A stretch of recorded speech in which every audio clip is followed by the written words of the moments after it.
We have a ministry outside of Planned Parenthood because one of the services, quote unquote, that they do there is taking the life of a person, a baby created in the image of God. The Bible is clear that life begins at conception.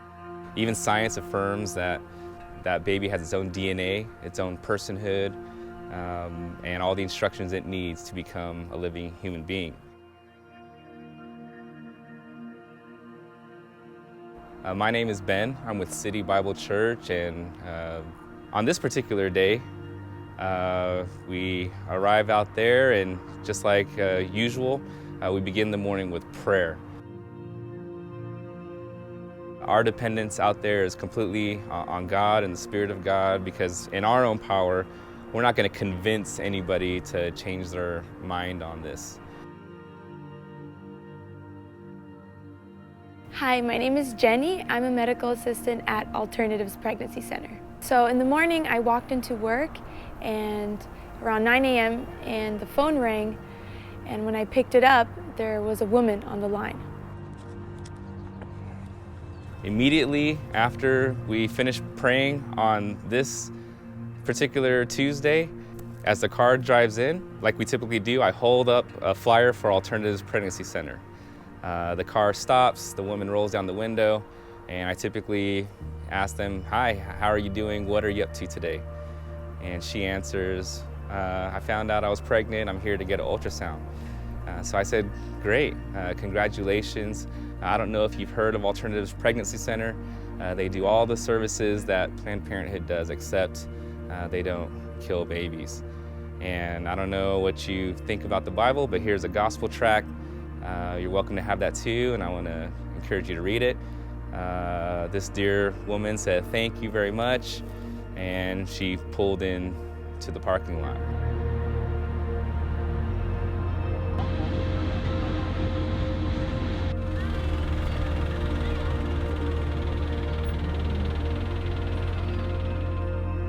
About 15 minutes later, which is pretty short time to be inside the building, she comes out, she gets in her car, and she proceeds to pull out of the same driveway that she had entered in, which is next to where we're standing.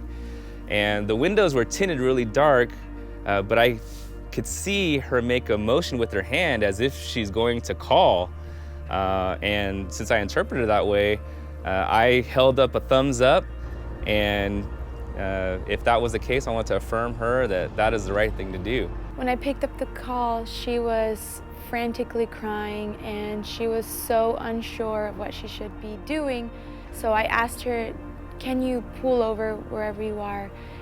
Just pull over, park the car. I'd love to pray for you." And she said, "Thank you." And so I began to pray for her. We prayed for about 2 to 3 minutes. As soon as she pulled out of the parking lot, she maybe got 1 block down and stopped right in the middle of the street. So she found out she was unexpectedly pregnant. So in going to Planned Parenthood, she was hoping to either receive an ultrasound to tell her how far along she is, so that she can go ahead and plan for termination. And I then directed her here to APC, and I told her how to get here, and she asked me, "Can you stay on the phone with me? Please don't hang up." So I did, and I stayed on the phone with her until she got here.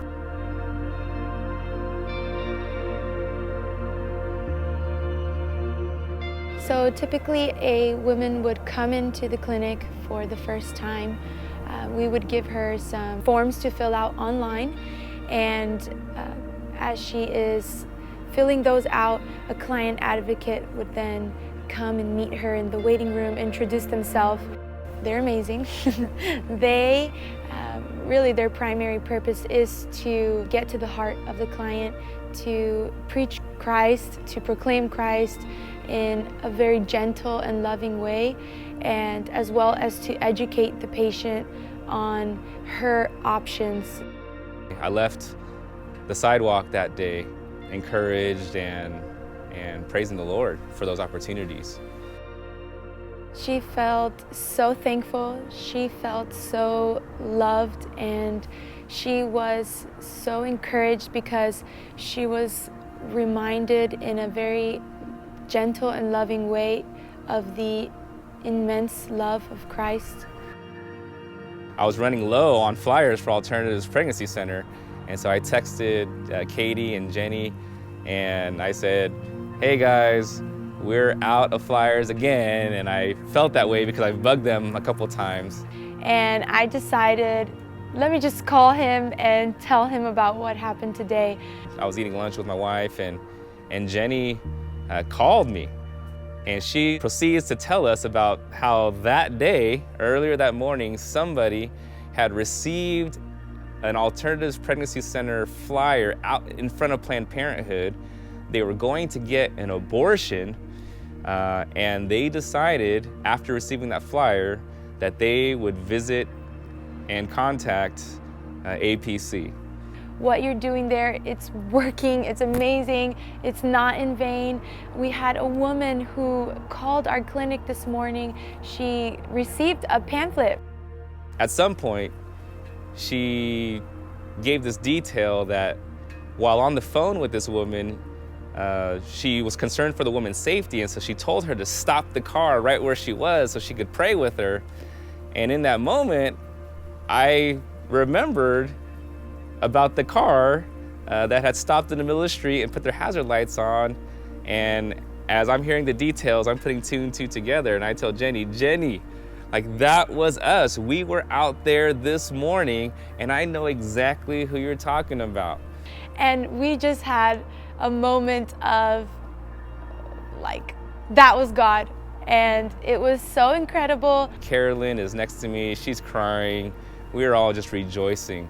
How unique an event where we are ministering out there. Most of the time, we don't hear what happens after. We trust that to the Lord. In this case, He revealed immediately that being out there really helped somebody. Because Ben and Carolyn and so many others have been going to Planned Parenthood, so many people have been able to hear the love of Christ and hear the message of the gospel and hear about forgiveness and redemption and hope, and it's been amazing. While we're out there ministering, not only are we desiring to see babies be saved, but we would like to see motherhood be saved. It's a very unique and high calling, that of being a mother. When Planned Parenthood decides to take a child, yes, that child is lost, sadly, but the mother is still a mother. She does not stop being a mother. She carried a child at least a portion of the time. The whole story is not out there. Many women stop and talk to us, and before I would go out there, I would think that everybody who went to Planned Parenthood was feeling the same thing, thinking the same thing, but they're not. They're not walking confident, they're walking and they're scared. They don't know what options are out there, they don't know what alternatives are there, even less likely to know of the perfect joy and forgiveness that God offers through the person and work of Jesus Christ. So motherhood is special, and our desire is to help women get a chance to know that through their own experience.